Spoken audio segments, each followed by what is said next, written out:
All right, it's been a couple of weeks of PoE2 endgame blasting and stuff. Kind of wanted to just make a video giving my thoughts on the endgame as a whole. I haven't really planned anything of what I'm going to talk about. I'm just going to kind of wing it as I go, just things that come up. Try to keep it relatively general in terms of the subjects, not anything like too hyper specific, just kind of how I'm feeling on the endgame, the mapping system, basically. I guess I should say, because I'm not really going to touch on like the Sanctum Trial of Secuma endgame or the Ultimatum endgame because I haven't really done too much of that. So yeah, it's mostly just it's Atlas stuff, right? Um, yeah, just kind of want to talk about how I have felt. Overall, it is a lot of fun. There's definitely a lot of things that feel very much like an early access work in progress, which is fine.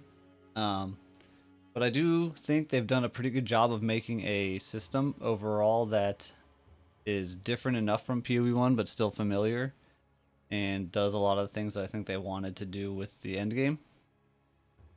And so let's start with like the Atlas kind of map itself. I do like the exploration. I think it's pretty cool. I'm not somebody that's like particularly attached to I want to run 500 Dune maps in a row and that's all I ever want to run. So like the fact that you can't just keep running the same maps and you are doing different layouts and all that, I'm fine with it. I don't mind it at all. Probably if anything, I kind of like it. So that's fine. The layouts themselves have gotten a lot of complaints, and I see where a lot of it's coming from for sure. A lot of the individual layouts, I don't think I mind as much as other people. Like from a perspective of, oh, augury. This map sucks. This layout sucks. Ball factory. Whatever it may be. I have a bit more of an issue with just that a lot of them feel very samey. Like a lot of them are, pretty indoor, labyrinthy, kind of just turns every 2 steps, going in 15 different directions, and they all feel very samey. There's not as much variety in the types of layouts, whereas in my mind, at least, PoE1, there's a lot of very distinct maps. Like Strand is very different from a Residence map, which is very different from a Dunes map, which is very different from a dungeon map, and then a race course or whatever. The maps are very distinct. I feel like in PoE2, a lot of them are pretty samey. And that doesn't apply to all of them. Like there are some different ones, like there's like the Rust Bowl map, which is pretty open. There's a Sand Spit, which is kind of like a Strand feeling. Like there are different maps, but they're kind of the exception, whereas the bulk of them are pretty similar, just kind of big labyrinth area with a bunch of cuts through the middle and different paths to take. And that thing kind of factors into also the map objective, I guess, where to clear a map you have to kill every rare monster. They made it a bit better, probably more than a bit better. They made it quite a bit less tedious with the patch. I don't remember how long in, where the rare monsters do show up on your map once you got to 50 monsters remaining, and they upped it to 200 monsters remaining. Before they did that patch, and even now, I still think that, like, to me, a better way that they could have done it is something along the lines of, let's say, it could be as simple as even one monster, but let's say they add one or two, let's say two extra rare monsters to each map. So, like, if this map just generally has like 10 rares total, now it has 12. Add a couple to the maps, but keep the amount you have to kill the same. So like if a rare map, or if a map had 10 rares and you need to kill all 10 to complete it, now maybe it has 12 and you still only need to kill 10 to complete it. Because it can't completely eliminate the need for heavy backtracking, which is what causes a lot of the issues and headache with it. But it would vastly lower the chances of it happening because there's just way less likeliness that you'll miss 3 rare monsters versus 1 rare monster hidden in a corner somewhere. But yeah, the maps themselves, like, they play out fine. The objective for killing the rares is kind of weird. I also do think maps with bosses, I would love that just killing the boss completed the map, but for some reason it doesn't. Um, just kind of a minor thing, but yeah. But what else for the Atlas map itself? I do like the different biomes. It's pretty cool how you kind of get these like different sections, and you might see one where you know it's gonna have some layouts that you like, or like the little corrupted patches with Beyond. There's a lot of cool things there, and I think it's stuff that they will also be able to build on really nicely with like new biomes and areas and all that.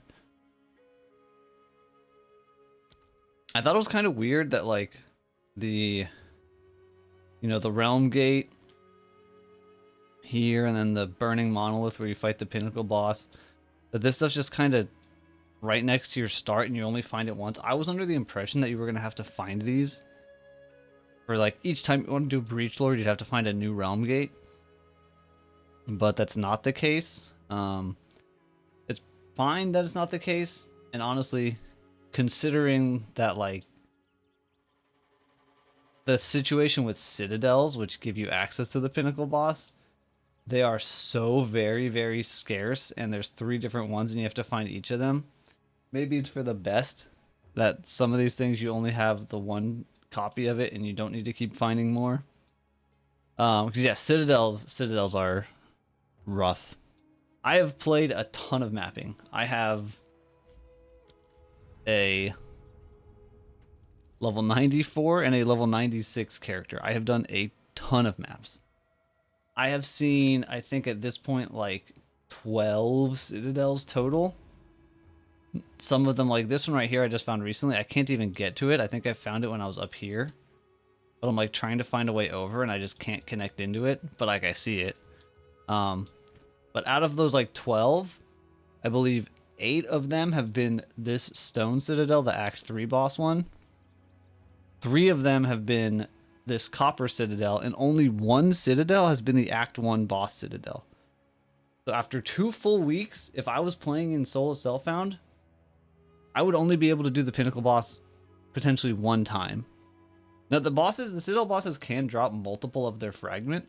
I don't know exactly what dictates it, if it's like Waystone chance on the maps, like how these things can roll, 400 Waystone drop chance on a really juiced up map. Or maybe it's the boss difficulty level from your Atlas tree. I don't know what dictates it, but they can drop multiple. But still, I don't know.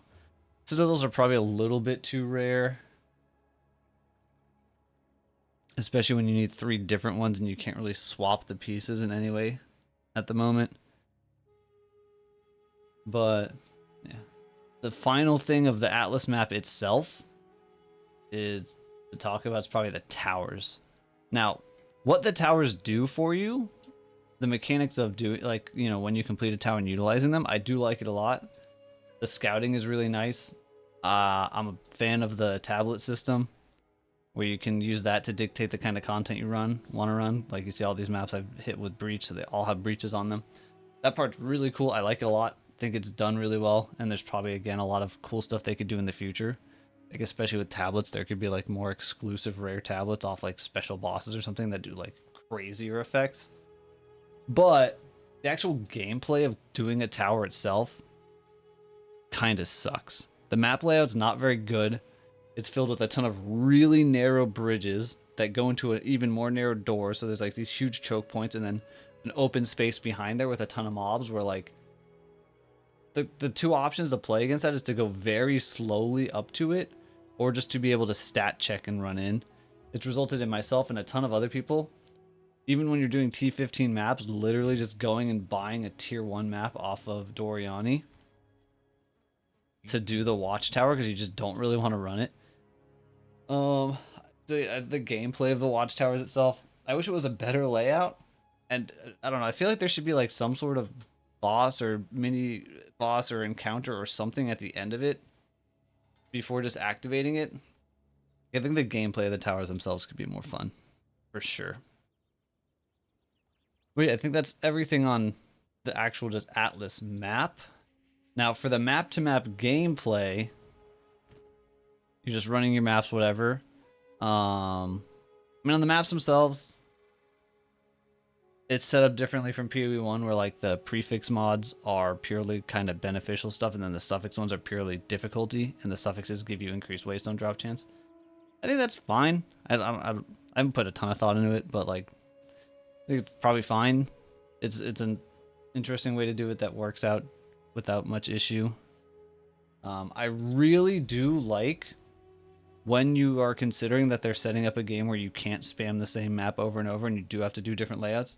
The fact that the waystones, the maps themselves, aren't a specific layout. Like, you're not getting an Oasis map to drop. You're getting a waystone that you can put in any map. I think works really well because it means you can, like, you know, if you have a particularly high tier map as you're progressing early, we have a really, really well rolled map, you can hold on to it until you get a really nice actual like layout with content or whatever. And you get to pick and choose where you put your particularly good or particularly bad waystones, which I think is pretty awesome and it works out really well. Do like that quite a lot. And then once you're actually playing in the maps, like the actual gameplay, killing monsters, I've done both sides of the kind of character power content spectrum because I have two characters. So my first character was a grenade witch hunter, and this guy's it's not a bad character, not a bad build by any means, but like pretty slow, damage is delayed. Very much had to interact with the monsters and was actually like doing combat against them, and that feels really good. The gameplay, fighting the monsters, I liked it. It feels really really good. My current character is a insanely juiced up stat stacking character that just absolutely obliterates everything. Like potentially even beyond PoE1 degrees of not interacting with monsters anymore and just instantaneously deleting everything. Which from a gameplay perspective, like some people are that's what they want. I think it's less interesting because I'm not interacting with the monsters anymore. And that's just kind of a separate balance thing probably. But it's been fun with this character anyway because just kind of finding the limits and pushing them is like a different kind of enjoyment for me. But yeah, when you're on like an appropriately kind of tuned, geared whatever character, the map gameplay is fun. When you get the boss maps, you know, you are actually kind of fighting a boss. It's pretty good. And for the most part, the maps are fine. Like, again, the one thing would just be the map objectives are kind of tedious, especially when like if you get a bad layout or a string of a couple not so good layouts, and then you keep missing one rare monster off in a corner, and you have to like backtrack the whole map, and your character's not that fast. Uh, it can get tiring for sure. But overall, as a whole, I think the mapping gameplay has been really good. So what else? I guess the side content, the bonus content, stuff that we have like Atlas trees for. The Atlas tree, I guess. You, getting the points for the basic tree for just doing maps of a certain tier progresses pretty smoothly. I think it works pretty well. The boss difficulty similarly works pretty well. It does tell you more or less exactly how to get your points on these things, right? Um, but I've had a lot of people asking like, "Oh, I'm at like 6 boss kill points. How do I get the last one?" So there maybe it's a bit to convey the information a bit more directly to the player so they can figure it out. I don't know. It's things we'll learn over time just as players, though, for sure. But like going up level by level, like a level 78 zone versus level 81 zone, doesn't really change the bosses and the difficulty of things too much, I feel like. But like these plus map boss difficulties very much do. And I think that's a good thing because it lets you kind of do it as you're capable. So both those trees quite good, and then all the side content trees again pretty good. If I was to go mechanic by mechanic, Delirium's fine. It's basically PoE1 Delirium, like you get what you're expecting out of it. There's a weird thing with a lot of the Delirium monsters where when they first spawn in, especially the ones that spawn out of the like exploding fractured mirrors, they're like invincible and untouchable for a second or two, but yet they're able to run around and like push you around and pin you in corners, and like the second they're active, they're just hitting you. I don't know if that's intentional.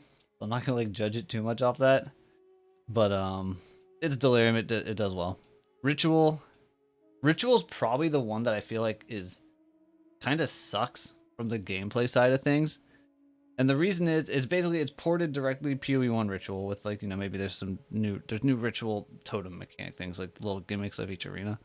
The problem is ritual already takes place in a pretty confined circle, where in PoE1, being in that little confined area is fine. But in PoE2 versus PoE1, the maps are a lot more claustrophobic for the most part. There's not as much open space, and it turns out to be, for a ton of these ritual encounters, you don't even get that full, already pretty small circle. Like, anywhere from a third, a quarter of it to like 3/4 of that circle is cut off because the layout just doesn't exist beyond a small point. And that makes it feel really awkward. And in an open map, when you can actually play in the circle, like, it's fine. But I feel like too many maps, they're just, layouts don't play well to rituals circle. If they did, it would be fine, but it's kind of weak. Breach, on the other hand, is fantastic. Like, oh my goodness, this is the one that's letting us really juice up monsters and maps. It feels adequately difficult and rewarding for being difficult, because you do, especially when you invest into points, get absolutely swarmed by monsters. And if your character's not ready for it, you can get completely run over by it very quickly.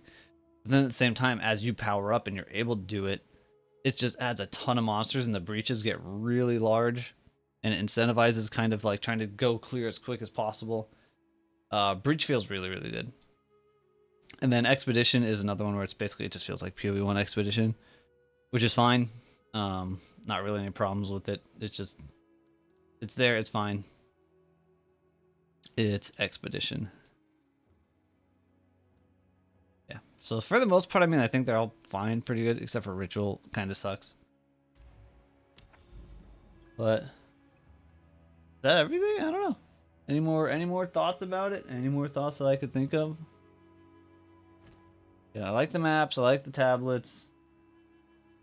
I like the atlas. I do really wish I could zoom out a little bit more on this atlas map. That's just like a random thing. I wish I could zoom out a little bit more. And then I guess features that I wish we had, that maybe we'll get some stuff in the future. I would love the ability to mark like pin locations on the atlas, mark waypoints. Maybe like a couple different categories, like marking for like a boss or a specific encounter to run, or marking an area of like, okay, maybe I should mark here to remind myself that I want to explore this way in the future, or just whatever, like ways that you could mark specific spots on the map and then have like a tool to quickly tab between all the things you've marked would be fantastic. Because at this point, after a lot of mapping, I mean, this atlas might bug out and you might not even be able to see it all, but like, there's a lot of stuff I've explored, and there's no way I'm going to remember where exactly everything is. And there is stuff that I'm going to pass by and not want to do in the moment, but I want to go back to. And it's just such a pain to find it right now. And I believe they have said that they have plans for some stuff of making it, searchable kind of in some way. But like, my goodness, trying to remember, oh, where was that citadel that I had found, 4 days ago when my character wasn't quite strong enough? I want to go back and do it now. Like, to just blindly scroll through all of this and again, without being able to zoom out further, it's just, there's just too much. There's just way too much to not be able to search through these things in some meaningful way. I don't even know where my starting point is. There's a home button. That's like the only thing that really helps, which is, it would be doomed without that, since that's where all of your like pinnacle content things are, the Rome Gate and the whatever the big pinnacle boss guy tower is. But finding that without the home button would be borderline impossible. Okay, now I'm finally back at the beginning. Like, that's just a crazy amount of stuff there. Oh, yeah. I think that covers everything. I don't know. Like, overall, again, I've had a lot of fun with it. I think it's a good system. It's a good system that definitely needs a bit of work still. And we will hopefully see how that shapes up, in coming kind of months, really. Especially like after GGG gets back from holiday things and is back at full operating force and all that. But yeah, I don't know. I just figured it was a good time to kind of just talk about it and share my thoughts. And I think a lot of the things that I'm feeling about it, a lot of other people are feeling the same or similar ways. Yeah. Thanks for watching. Hope you enjoyed it. Me rambling about endgame and maps and stuff. See ya.